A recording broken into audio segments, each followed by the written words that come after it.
India market invest মাইন্ডসেটে আপনাদের স্বাগত। যারা চ্যানেল নতুন এসেছেন তাদেরগুলো প্লিজ চ্যানেলটাকে সাবস্ক্রাইব করবেন, লাইক করবেন, বেল আইকনটা প্রেস করবেন, তার সাথে অল বাটনটা প্রেস করবেন, তার নোটিফিকেশনে কিন্তু সঙ্গে সঙ্গে আপনাদের কাছে গিয়ে পৌঁছাবে। নিফটি ফিফটি, দেখুন স্যার, নিফটি ফিফটিকে দেখলে দেখা যাবে নিফটি ফিফটি কিন্তু এখনও পর্যন্ত নেগেটিভই রয়েছে 0.12%। কিন্তু স্যার ব্যাঙ্ক নিফটিকে দেখলে দেখা যাবে ব্যাঙ্ক নিফটি প্রায় 2%-এর কাছাকাছি কিন্তু পজিটিভ রয়েছে। তো নিফটি নেগেটিভ রয়েছে, ব্যাঙ্ক নিফটি পজিটিভ রয়েছে। দেখুন স্যার, আমি কিন্তু বেশ কয়েকদিন ধরে আপনাদের সাথে আলোচনা করার সময় বলেছিলাম যে ব্যাঙ্কিং সেক্টর কিন্তু আন্ডার ভ্যালু রয়েছে। বিশেষ করে ব্যাঙ্কিং সেক্টরের দিগ্গজ কোম্পানি এইচডিএফসি ব্যাঙ্ক বলুন, কোটাক মাহিন্দ্রা ব্যাঙ্ক বলুন। তো নিফটির মধ্যে কী হয় বলুন তো, মার্কেটের মধ্যে, শুধু নিফটির মধ্যে নয়, মার্কেটের মধ্যে টাকাটা কিন্তু রোলিং হয়। বলতে পারেন যেই সেক্টরগুলো আন্ডার ভ্যালু রয়েছে সেই সেক্টরগুলোর কোম্পানির মধ্যে কিন্তু আস্তে আস্তে টাকা আসবে। কেন কি? কারণ মানুষ কিন্তু সেফটিকে খোঁজে। বিভিন্ন সেক্টর, যেমন রেলওয়ে সেক্টর বলুন, ডিফেন্স সেক্টর বলুন, রিনিউয়েবল এনার্জি সেক্টর বলুন, অটো সেক্টর বলুন, লাস্ট 3 থেকে 4 বছর বা 1 থেকে 1.5 বছর ব্যাপক একটা রিটার্ন বানিয়ে দিয়েছে। আন্ডার ভ্যালু রয়েছে আইটি সেক্টর, আন্ডার ভ্যালু রয়েছে ব্যাঙ্কিং সেক্টর। ব্যাঙ্কিং বিশেষ করে কিন্তু এইচডিএফসি ব্যাঙ্ক বলুন, কোটাক মাহিন্দ্রা ব্যাঙ্ক বলুন, এক্সিস ব্যাঙ্ক বলুন, ইন্ডোসেন ব্যাঙ্ক বলুন, এগুলো কিন্তু আন্ডার ভ্যালু রয়েছে। তো সেগুলোর মধ্যে কিন্তু আজকে ভালো মুভমেন্ট দেখা গেছে। স্যার, আমি সবসময় বলি যে এই নিফটি ফিফটির মধ্যে দুটো স্তম্ভ, মেন দুটো স্তম্ভ, ব্যাঙ্কিং সেক্টর বা ফাইন্যান্সিয়াল সার্ভিস সেক্টর, আর একটা হচ্ছে আইটি সেক্টর। এই দুটো কিন্তু হচ্ছে মেন স্তম্ভ। এই নিফটি ফিফটিকে কিন্তু ক্যারি করে এই দুটো সেক্টরই বলতে পারেন। যেখানে ব্যাঙ্কিং সেক্টর দেখলে দেখা যাবে বা ফাইন্যান্সিয়াল সার্ভিস সেক্টর দেখলে দেখা যাবে প্রায় 37% কিন্তু মার্কেটকে, মানে নিফটির মধ্যে হোল্ড করে রয়েছে, এবং অ্যাপ্রক্সিমেট 12 থেকে 13% হোল্ড করে রয়েছে কে? IT sector. তো ব্যাঙ্কিং সেক্টর এতটা চলার পরেও কিন্তু নিফটি নেগেটিভ চলছে। তাহলে বলা যেতে পারে ব্রডার মার্কেট কিন্তু আজকে নেগেটিভ, অর্থাৎ প্রতিটা মানুষের পোর্টফোলিও বলতে পারেন নেগেটিভ কিন্তু একটা রিটার্ন দিচ্ছে আজকের দিনে। তো স্যার, এই জায়গায় দাঁড়িয়ে সেফলি ইনভেস্টমেন্টের যদি যদি যদি বলেন, তাহলে কিন্তু ব্যাঙ্কিং সেক্টরের ব্যাঙ্কগুলো হচ্ছে এখন সেফেস্ট ইনভেস্টমেন্ট বলা যেতে পারে। দেখুন, এইচডিএফসি ব্যাঙ্কে দেখলে দেখা যাবে কিন্তু এইচডিএফসি ব্যাঙ্ক আজকের দিনে প্রায় 3%-এর কাছাকাছি একটা আফসাইড মুভমেন্ট দেখিয়েছে। কিছুদিন আগে আমি যখন এইচডিএফসি ব্যাঙ্ক নিয়ে আলোচনা করছিলাম যে এটা সেফলি ইনভেস্টমেন্ট, তখন 1400 এরকম সামথিং চলছিল। তখন কিন্তু অনেকে লিটারেলি কিন্তু বাজেভাবে ট্রিট করছিল আমার সাথে।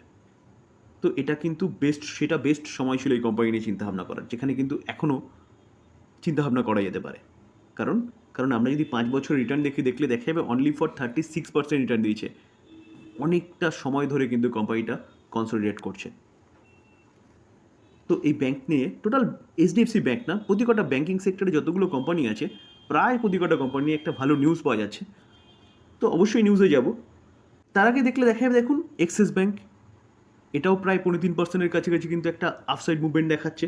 ইন্ডোসেন ব্যাঙ্কে দেখলেও দেখা যাবে কিন্তু আজকের দিনে 1.30% একটা আপসাইড মুভমেন্ট দেখাচ্ছে। আইসিআইসিআই ব্যাঙ্ক, এই কোম্পানিটাও কিন্তু 1.88% একটা আপসাইড মুভমেন্ট দেখাচ্ছে, যেখানে ব্যাঙ্কটা কিন্তু তার হাই থেকে কিছুটা নিচে এসছে বলতে পারেন। তারপরেও ব্যাঙ্কটা কিন্তু 1.88% একটা আপসাইড মুভমেন্ট দেখাচ্ছে। দেখুন কোটাক মাহিন্দ্রা ব্যাঙ্কে দেখলেও কিন্তু একই জিনিস দেখতে পারবেন, 1.5%-এর ওপরে কিন্তু একটা আপসাইড মুভমেন্ট এখনও পর্যন্ত দেখাচ্ছে।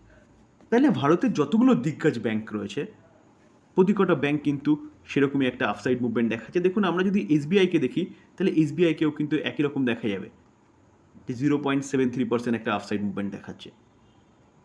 তো চলুন নিউজটা কী পাওয়া যাচ্ছে সেটা দেখি। দেখুন sir, from SBI to HDFC bank.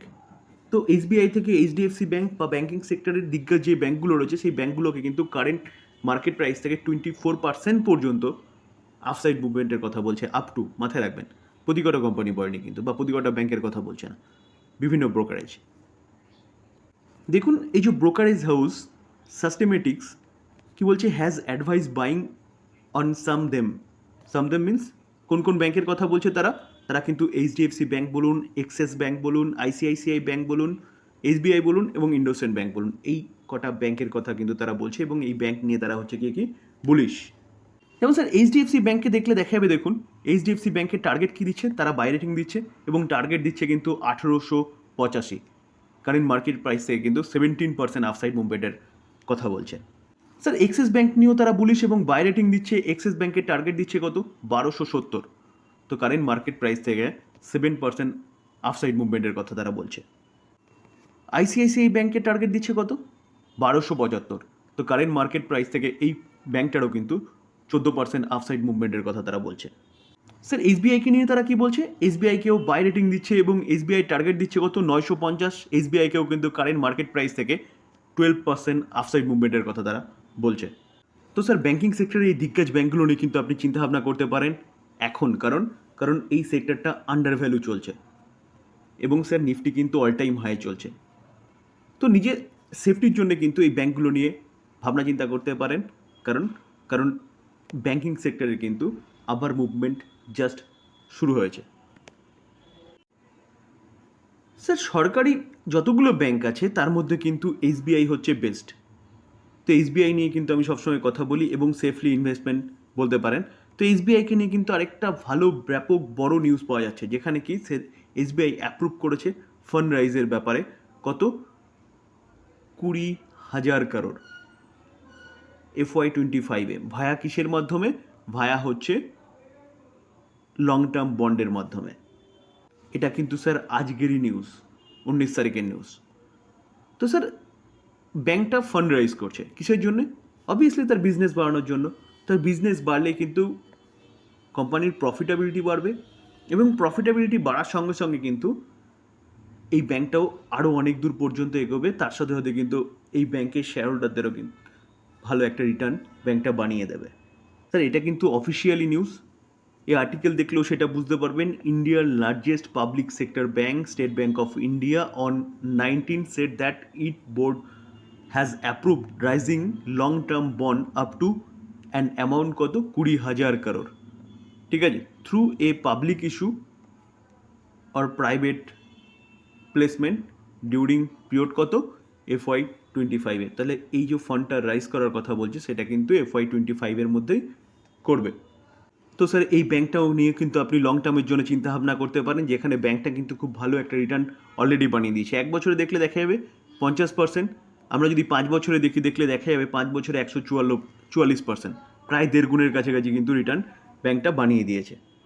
Sir আলোচনা এই পর্যন্ত। যদি আলোচনা ভালো লাগে, যারা চ্যানেল নতুন এসেছেন তাদেরকে বলবো চ্যানেলটাকে সাবস্ক্রাইব করবেন, লাইক করবেন, বেল আইকনটা প্রেস করবেন, তার সাথে অল বাটনটা প্রেস করবেন, তাই নোটিফিকেশনটা কিন্তু সঙ্গে সঙ্গে আপনাদের কাছে গিয়ে পৌঁছাবে। দেখুন স্যার, এই যে ভিডিওর মাধ্যমে আমি যা কিছু বলছি এটাকে কিন্তু বাই রেকমেন্ডেশন হিসেবে নেবেন না। ভালো একটা নিউজ পাওয়া যাচ্ছে, ভালো একটা অপরচুনিটি দেখা যাচ্ছে ব্যাংকিং সেক্টরে, সেটা আপনাদের সামনে তুলে ধরার চেষ্টা করলাম। এটাকে লার্নিং হিসেবে নেবেন, বাই রেকমেন্ডেশন একদম নয়। থ্যাংক ইউ, ভালো থাকবেন।